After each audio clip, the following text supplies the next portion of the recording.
Hello guys, welcome to our YouTube channel. हम लोग पढ़ रहे थे मैथ्स में हमने स्टार्ट किया था प्रोबेबिलिटी। आज जो हम टॉपिक पढ़ेंगे प्रोबेबिलिटी में, उसका नाम है टोटल प्रोबेबिलिटी। इससे पहले हमने दो वीडियोस में प्रोबेबिलिटी के बारे में सारी चीज़ें पढ़ ली। आज अपन देखते हैं टोटल प्रोबेबिलिटी क्या होता है।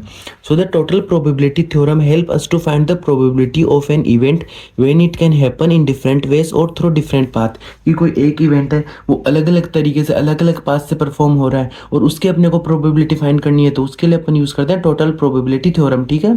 So step by step explanation देखते हैं कि कैसे अपन इसको परफॉर्म करते हैं, और फिर एग्जांपल से आपको इजीली समझ में आएगा। अगर स्टेप से समझ में नहीं आएगा तो भी, जैसे suppose B1 B2 B3 and days Bn के अपने पास B के बहुत सारे इवेंट्स हैं, और वो इवेंट्स क्या है, म्यूचुअली एक्सक्लूसिव मीन्स कि no two can happen together, कि जो एक साथ नहीं हो सकते, अलग अलग होंगे।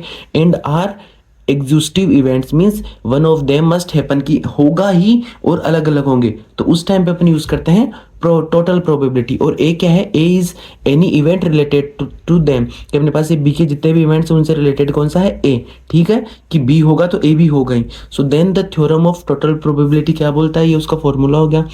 क्या हो गया, सो प्रोबेबिलिटी ऑफ ए क्या होगी, प्रोबेबिलिटी ऑफ B1। ठीक है, एंड प्रोबेबिलिटी ऑफ B1 जिसकी वजह से ए हो रहा है, probability of A depend on B1, कि B1 की वजह से जो ए हो रहा है। फिर probability of B2 and probability of A depend on B2। ऐसे फिर probability of Bn and probability of A depend on Bn। So ऐसे अपन फाइंड करते हैं टोटल प्रोबेबिलिटी। ठीक है, so me multiply the probability of each way BI by the probability of A. ठीक है, कि अपन बी की जितनी भी प्रोबेबिलिटीज है ना, उन सबको जो ए की प्रोबेबिलिटी है ना, जितनी हैपन होने की प्रोबेबिलिटी, उससे मल्टीप्लाई करते हैं इन देट वे। देन और लास्ट में उनको क्या करते हैं, ऐड करते हैं सबको। ठीक है, अब एग्जाम्पल देखोगे तो इजीली समझ में आएगा कि होता क्या है। जैसे आपके पास एग्जांपल आ गया, ए फैक्ट्री हैज 3 मशीन्स, के फैक्ट्री में 3 मशीन है, कौन सी, M1 M2 M3। ठीक है, और आपको प्रोड्यूस टोटल आइटम कितने प्रोड्यूस करती है, 30%, 50% और 20%। ठीक है, और probability of item is defective कितने हैं, इसका है 0.02 0.03 एंड 0.04। ठीक है, अब अपने को पता है 30% मीन्स 0.3 एंड 50% का कितना हो गया 0.5।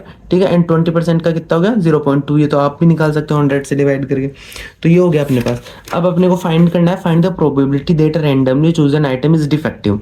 अपने को फाइंड करना है कि अपन कोई भी आइटम चूज कर रहे हैं तो वो डिफेक्टिव होगा, उसकी प्रोबेबिलिटी की कितने परसेंट चांस है कि अपन कोई आइटम सेलेक्ट कर रहे हैं वो डिफेक्टिव होगा। सो उसके लिए फर्स्ट स्टेप क्या है, अपन फाइंड करने के लिए डिफाइन इवेंट्स। जैसे B1 क्या है, आइटम फ्रॉम M1। ठीक है, B1 क्या है, जो M1 से जो आइटम आ रहा है उसको हमने B1 मान लिया। ठीक है, वैसे ही जो B2 से आ रहा है उसको, जो M2 मशीन से जो आइटम आ रहा है उसको B2 मान लिया, और जो M3 मशीन से जो डिफेक्ट है उसको B3 मान लिया, और ए क्या मान लिया, आइटम इज डिफेक्टिव। ये जो था ना अपने पास, ये आइटम इज डिफेक्टिव। ठीक है, तो इसको तो हमने क्या क्रिएट कर लिया, ए, और ये क्या हो गया B1, इसको हमने मान लिया B2, इसको मान लिया B3। अब सिंपली जो हमने माना है उसको इस फॉर्मूले में रख दो। ठीक है, सो अप्लाई फॉर्मूला। फॉर्मूला क्या है, प्रोबेबिलिटी ऑफ टोटल प्रोबेबिलिटी का फॉर्मूला क्या है, P probability of B1 and probability of A की जो B1 की वजह से डिफेक्ट हो रहा है। ठीक है, फिर probability of B2 and probability of जो B2 की वजह से डिफेक्ट हो रहा है, ए। ठीक है, एंड फिर B3। ऐसे हम फॉर्मूले में रखेंगे। सब प्रोबेबिलिटी ऑफ B1 क्या है, यहाँ पे दे रखी है B1 B2 B3, और यहाँ पे क्या रखा है, ए, B1 का ए, B2 का ए एंड B3 का ए, क्योंकि इसको हमने मान लिया ए। ठीक है, फॉर्मूले में रखेंगे तो ये आ जाएगा 0.3 इंटू 0.02। ठीक है, वैसे बी का आ जाएगा 0.5 इंटू 0.03, और ये लास्ट वाला का आ जाएगा 0.2, और इसका डिफेक्ट कितना था 0.04। और इसको अपन पहले इनको मल्टीप्लाई करेंगे सबको, और बाद में ऐड करके लिखेंगे तो आएगा 0.0029, sorry 0.029। So the probability that an item is defective वो कितनी है, 0.029। और इसको अगर परसेंटेज में कन्वर्ट करेंगे तो वो क्या 2.9, कि अब रैंडमली अपन कोई आइटम चूज कर रहे हैं तो उसकी प्रोबेबिलिटी कितनी है डिफेक्ट होने की, वो होती है 2.9% चांस है कि वो डिफेक्ट हो सकता है। तो ऐसे अपन फाइंड करते हैं टोटल प्रोबेबिलिटी। एक एग्जांपल और देखते हैं अपन टोटल प्रोबेबिलिटी का।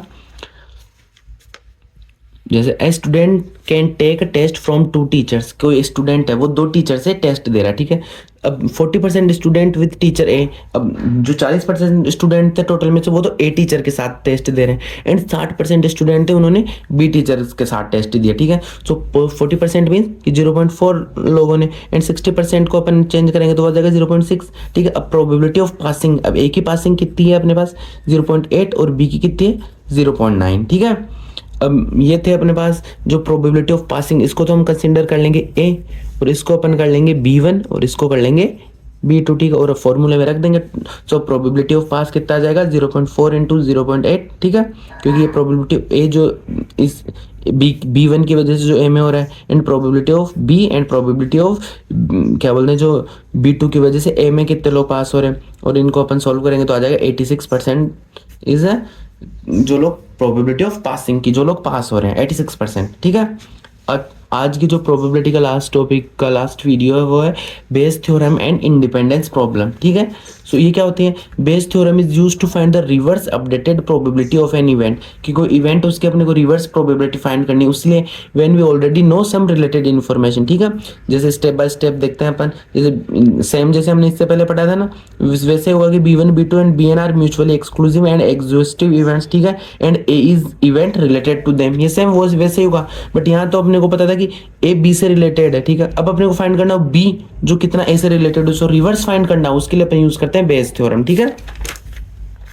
जैसे सो वी ऑलरेडी नो, ठीक है, कि ये प्रोबेबिलिटी ऑफ ईच केस अपने को ऑलरेडी पता है, and probability of result A given that cause B1 है, अपन ये भी ऑलरेडी पता है। बट अब अपने को ये तो अपने को पता था इससे पहले, हमने इससे पहले पढ़ा था ना मल्टीप्लिकेशन रूल में, और ये भी अपने को पता है, बट अपने को रिवर्स फाइंड करना हो, इसका रिवर्स मीन्स कि ए तो हो ही रहा है, बट कितने परसेंट चांस है बी ए की वजह से हो, तो वो फाइंड करना, तो उसके लिए ये फॉर्मूला होगा।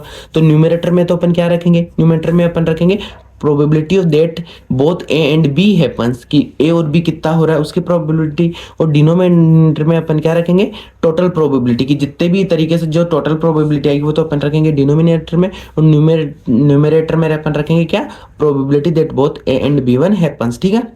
अब एग्जांपल से इजीली समझ में आ जाएगा, जो पहले वाला एग्जांपल था ना हमने मशीन्स वाला लिया था, उसी को अपन सॉल्व करेंगे। जैसे अपने पास क्वेश्चन दे दिया कि company has 3 machines M1 M2 M3, ठीक है, एंड ये प्रोड्यूसर्स की टोटल कितना प्रोड्यूस करती है, 30% या 50% या 20%, और ये हो गया उसका डिफेक्ट। अब अपने को उसमें तो पूछा था कि आप रैंडमली कोई आइटम चूज कर रहे हो और वो डिफेक्ट हो, तो वो तो नॉर्मली पूछ लेते। अगर आपको पूछ रहा है what is the probability it was made by machine 2, अगर आपको ये पूछ लिया, फिर आप क्या करोगे, तब अपने काम आता है बेस थ्योरम, ठीक है। तो इसमें अपने को ऑलरेडी पता था कि जैसे P क्या बोलते हैं, M1 कितना है 0.3, M2 कितना है 0.5 एंड M3 कितना है 0.2, तो इसको अपन मान लेते हैं B1, ये हो गया B2, ये हो गया B3, ठीक है। अब अपने को पता है जैसे प्रोबेबिलिटी ऑफ M1 की वजह से D की 0.02, जैसे ये था ना अपने पास, इसको अपन क्या मान लेते हैं, A मान लेते हैं डिफेक्टिव की, सो ये हो गया A, ये हो गया जैसे प्रोबेबिलिटी ऑफ A किसकी वजह से, B1 की वजह से, ये हो गया प्रोबेबिलिटी ऑफ A B2 की वजह से, ये हो गया प्रोबेबिलिटी ऑफ A B3 की वजह से।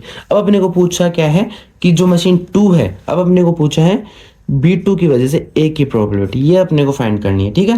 तो इसके लिए अपन क्या करेंगे, सो सबसे पहले तो अपन total probability of defect find करेंगे, तो जो इससे पहले हमने किया था सेम वैसे ही, सो 0.029 आ गया टोटल, तो टोटल अपने कहाँ लिखेंगे, डिनोमिनेटर में, क्योंकि टोटल प्रोबेबिलिटी ऑफ A जितने भी तरीके से, तो ये तो अपन डिनोमिनेटर में रख देंगे, और ऊपर क्या लिखेंगे, probability that both A and B1 happen, तो अपने को पूछा क्या है उसके according, so apply base formula, तो ऊपर पूछा क्या था कि ये जो आइटम था ना M2 मशीन से, उसका डिफेक्ट, तो उसका कितना था 0.5 इंटू 0.03 उसका डिफेक्ट, और अपॉन में हमने लिख दिया जो टोटल आया था वो, सो अप्रोक्स आ जाएगा 0.517, so there is 51.7% chance that defective item came from machine 2, ठीक है।